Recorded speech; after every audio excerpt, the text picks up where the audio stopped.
আমি রাজশাহীর মেয়ে, আমার দাদা বাড়ি নানা বাড়ি দুইটাই রাজশাহীতে। যদিও আমার স্কুল কলেজ ইউনিভার্সিটি সবই ঢাকাতে।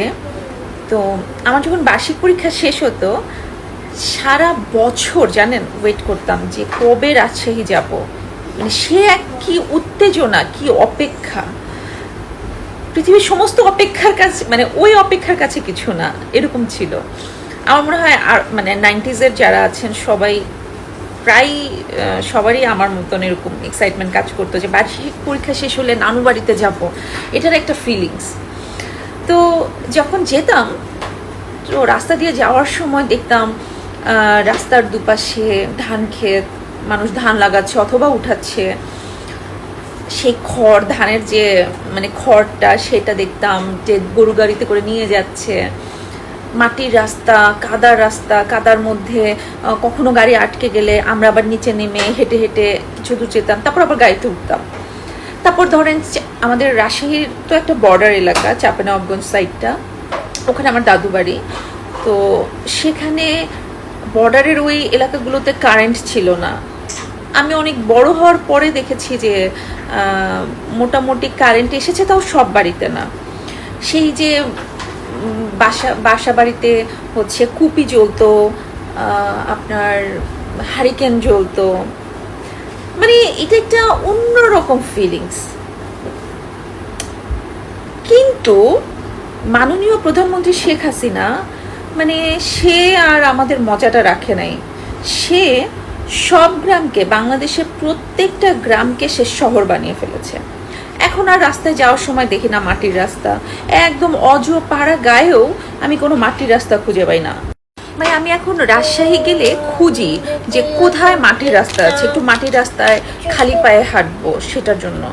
মানে ভাবতে পারেন, প্রত্যেকটা গ্রামে গ্রামে রাস্তা আছে, প্রত্যেকটা বাড়ির জন্য রাস্তা আছে, পাকা রাস্তা। ও, তার উপর আবার কারেন্ট নাই এমন কোনো বাড়ি নাই। মানে সবচেয়ে ভঙ্গুর বাড়িটাও, যার কিনা একটা কুড়ে ঘর, যার কিনা কোনো ঘর বানানোর সামর্থ্য নাই, সে ঘরটাতেও কারেন্ট জ্বলতেছে। একদম বর্ডারের একদম শেষ প্রান্তেও যে বাড়িটা অবস্থিত, সেই বাড়িটাতেও কারেন্ট জ্বলতেছে। This is not fair. মানে প্রত্যেকটা গ্রামকে এভাবে শহর বানায় ফেলতে হবে কেন? গ্রামকে একটু গ্রাম রাখলে কি হতো?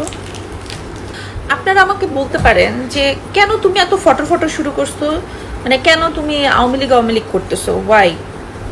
এটা আমার মানে কাছের অনেক মানুষেরও প্রশ্ন, সেজন্য বলতেছি।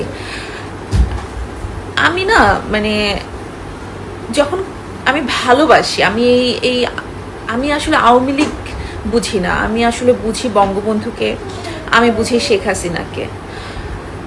এই দুজনে যে আদর্শ, আপনি বঙ্গবন্ধুর অসমাপ্ত আত্মজীবনীটা পড়লে না, আপনিও মনে হয় আমার মতন হয়ে যাবেন। আমি কিছু বুঝি না, মানে বুঝি না বুঝি আমি জানি না, কিন্তু আমি ভালোবাসি এটুকু আমি জানি। ছোট্ট একটা এক্সাম্পল দেই। আমি অনেক আগে যখন একবার কোথায় যেন শুটিংয়ে গেছিলাম, বরিশাল বা কোথাও একটা, আমি ড্রাইভ করতেছিলাম, আর আমার সাথে গাড়িতে ছিল আমার একটা অ্যাসিস্ট্যান্ট, আরও লোকজন ছিল, বাট আমার অ্যাসিস্ট্যান্ট ছিল, ওর নাম রনি ছিল। তো এখন দুপুরের খাবার খাবো, তো আমি দেখতেছি কোথায় একটু নদী আছে, নদীর পাড়ে বসে খাবো। তো এরকম খুঁজতে খুঁজতে পেয়ে গেলাম একটা নদীর পাড়। তারপরে ওই নদীর পাড়ে বসে, আচ্ছা একটু মামি কথা বলি। তো তারপরে আমি ওই নদীর পাড়ে বসে মানে বসি নাই, মানে গাড়িটা নিয়ে মেইন রোড থেকে নদীর পাড়ে গেছি।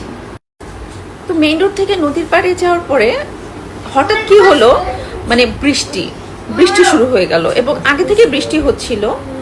তো গাড়িটা কি হলো, গাড়ির চাকাটা মাটির সাথে মানে মাটিতে ঢুকে গেল গাড়ির চাকা, এবং গাড়িটা বসে গেল। মানে এবং দুপুর টাইম ছিল, আশেপাশে কোনো মানুষজন নাই যে কেউ একটু হেল্প করবে গাড়িটা উঠাতে। তো গাড়ি মানে আমি একা ড্রাইভ করতেছি, ওরকম কেউ নাই আমার সাথে। আমি খুব মানে টেনশন ফিল করতেছিলাম। হঠাৎ করে দেখি যে ওই যে রনি, ওইটা পিচ্ছি একটা ছেলে, মানে ওর বয়স কত হবে তখন, 15-16 এরকম টাইপের একটা হ্যাংলা পাতলা ছেলে। ও ও গাড়ি থেকে নেমে দেখি ও বৃষ্টির মধ্যে আমার গাড়িটা মানে ও সামনে থেকে বনাট ধরে উঁচু করার চেষ্টা করতেছে। মানে ওর ওজন কত আর ও গাড়িটার ওজন কত উঠানোর চেষ্টা করতেছে। আমি দেখলাম গাড়িতে আমার সাথে আরো যারা ছিল তারা চিন্তা করতেছে না বাইরে বৃষ্টি, ভিজে যাব, আল্লাহ কাদার মধ্যে নামলে জুতা নষ্ট হয়ে যাবে, কেউ নামে নাই।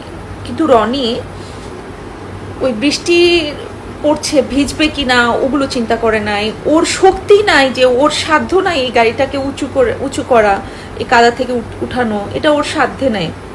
কিন্তু ও এগুলা চিন্তা করে নাই। ও কি করেছে, আমার জন্য ওর সাথে সাথে লাফ দিয়ে পড়ছে যে গাড়িটা উঠাবে। ওই যে চেষ্টা, ওই চেষ্টাটা আমাকে মুগ্ধ করেছে। আমি জানি যে আমি হয়তো বা কোনো কিছুই করতে পারবো না, আমি খুবই ক্ষুদ্র একজন সমর্থক, আমি খুবই ক্ষুদ্র একজন সমর্থক এই আওয়ামী লীগের, শেখ হাসিনার, বঙ্গবন্ধু শেখ মুজিবুর রহমানের।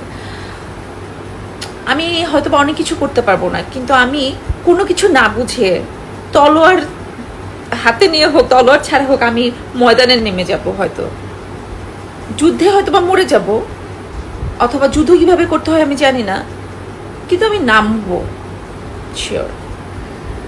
আমি ভালোবাসি, আমি আমি বঙ্গবন্ধুকে ভীষণ ভালোবাসি, আমি মাননীয় প্রধানমন্ত্রী শেখ হাসিনাকে ভীষণ ভালোবাসি, কোনো কিছু না বুঝেই ভালোবাসি। আবার ভালোবাসার পরে অনেক কিছু বুঝতেছি, তারপরে আরো বেশি ভালোবাসি। সবাইকে অনুরোধ করব, প্লিজ তোমরা যারা আমার অনেক ছোট আছো, সবাই প্লিজ একবার তোমরা বঙ্গবন্ধুর অসমাপ্ত আত্মজীবনীটা পড়ে দেখো, একটা বার প্লিজ।